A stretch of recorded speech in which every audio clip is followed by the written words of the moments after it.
Have you ever poured your entire soul into loving someone, only to find out it was all a lie? I have. My story isn't one I ever thought I'd tell, but I feel like sharing it might help someone else who's walking through the same fire. My name is Alex, and for 10 years I thought I had it all. Beautiful wife, Sarah, a cozy home, and a future that looked as bright as a summer's day. We were high school sweethearts, the couple everyone said was meant to be. Our wedding day felt like a scene from a movie. Standing there, watching her walk down the aisle, I felt like the luckiest man on earth. Our vows weren't just words. They were a promise etched onto my heart, in sickness and in health, for richer or for poorer, till death do us part. I meant every single word. The first few years were blissful. We built a life together, piece by piece. We painted our first apartment, adopted a goofy golden retriever, and spent our weekends exploring little towns, just the two of us. I loved making her laugh, seeing her eyes light up when I surprised her with her favorite flowers. I worked hard in my career, not for the money, but to build a stable foundation for the family we dreamed of having one day. Sarah was my biggest cheerleader, and I was hers. Or so I thought. Looking back, the signs were there, small and subtle, like tiny cracks in a perfect vase. They started about 2 years ago. Sarah began working late more often. She was a graphic designer, and her new project was demanding, she said. I understood. I'd bring her dinner at the office, trying to be the supportive husband. She'd seem distracted, almost annoyed by my presence. Then there were the phone calls she'd take in the other room, her voice dropping to a whisper. It's just my boss, she'd say. He's a bit intense. I brushed it off. Trust is the cornerstone of a marriage, right? I trusted her completely. The distance between us grew. Our late-night talks were replaced by the glow of her phone screen. Our weekend adventures became solo trips for me. She always had a work emergency or was too tired. The warmth in our home started to feel chilly. I tried to bridge the gap. I planned romantic dinners, suggested a vacation, even asked if we could see a marriage counselor. Each time she'd dismiss it with a wave of her hand. Alex, you're overthinking things. We're fine. I'm just stressed. Her words said one thing, but her eyes, which once held a universe of love for me, were now distant and empty. The gut punch came on a Tuesday. It was our 10th anniversary. I'd spent weeks planning the perfect surprise. I booked a table at the restaurant where we had our first date, bought her a beautiful necklace she'd been admiring for months, and left work early to fill the house with candles and rose petals. I was so excited, my heart was practically beating out of my chest. I sent her a text. Hurry home. I have a surprise for you. Happy anniversary, my love. The reply I got wasn't from her. It was a single, chilling message from an unknown number. She's not coming home tonight. She's with me. My world stopped. The air left my lungs. It had to be a cruel joke, a prank. I called her phone. It went straight to voicemail. I called again and again, my hands shaking so badly I could barely hold the phone. Panic set in, a cold, sickening wave washing over me. I drove to her office, but it was dark and empty. I called her friends, her family. No one had heard from her. The hours ticked by, each one a separate torture.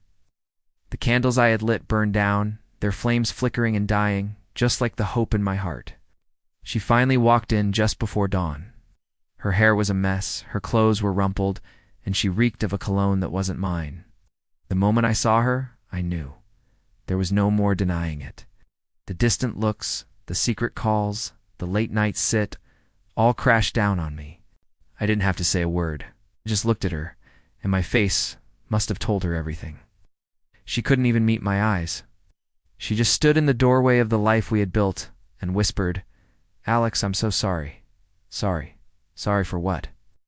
For shattering 10 years of love and trust, for making a mockery of our vows, for breaking my heart into a million pieces. The conversation that followed is a blur of tears and accusations. She confessed everything. It was her boss, Mark. It started as just lunch, then just drinks, and then became something else. She said she felt seen by him. That he offered an excitement she felt was missing from our life. Excitement? Was our life of steady, honest love not exciting enough? Was the home we built, the future we planned, so boring that she had to seek thrills in the arms of another man? She told me it had been going on for 6 months. 6 months of lies. 6 months of me coming home to an empty bed, worrying she was overworked while she was with him. Every "I love you" she'd said in that time was a lie. Every kiss was a betrayal. The foundation of my entire world crumbled beneath my feet. The woman I had promised my life to had chosen a forbidden affair over the honest love I had given her without question. Oh. The days that followed were the darkest of my life. I felt like a ghost in my own home, surrounded by memories that were now tainted. Every photo on the wall felt like a lie. I packed a bag and went to stay with a friend. I couldn't breathe in that house anymore. I couldn't sleep. The image of her with him played on a loop in my mind. It was a special kind of agony, a pain that was both emotional and physical. I felt it in my chest, a constant heavy ache. I tried to understand. I really did. Was it my fault? Did I not pay her enough attention? Did I get too comfortable? I replayed every moment of the last 2 years, searching for where I went wrong. But the truth is, nothing I did or didn't do could justify her betrayal. A relationship is a choice. You choose to be faithful. You choose to communicate. You choose to work through the hard times together. She chose to lie. She chose to cheat. Sarah begged for forgiveness. She swore it was a mistake, that she loved me, that she'd do anything to fix us. But how do you fix something that's been fundamentally broken? How do you rebuild trust when the very word has lost all its meaning? I looked at her, and I no longer saw the woman I married. I saw a stranger who had inflicted a wound so deep I was unsure it would ever heal. The decision to end my marriage was the hardest I've ever had to make. It felt like admitting defeat, like our 10 years together meant nothing. But staying would have meant betraying myself. It would have meant accepting a love that was conditional and a loyalty that was disposable. I deserved more than that. We all do. The healing process has been slow and painful. There are good days and bad days. Days where I feel strong and hopeful, and days where the grief hits me like a tidal wave. But I'm getting there. I'm focusing on myself, rediscovering the things I love, and leaning on friends who have shown me what true loyalty looks like. I'm learning that my worth was never tied to her validation. My story is a painful one, but it's also a story of survival. It's a reminder that sometimes the most loving thing you can do is to let go of what's breaking you. If you are going through something similar, please know that you are not alone.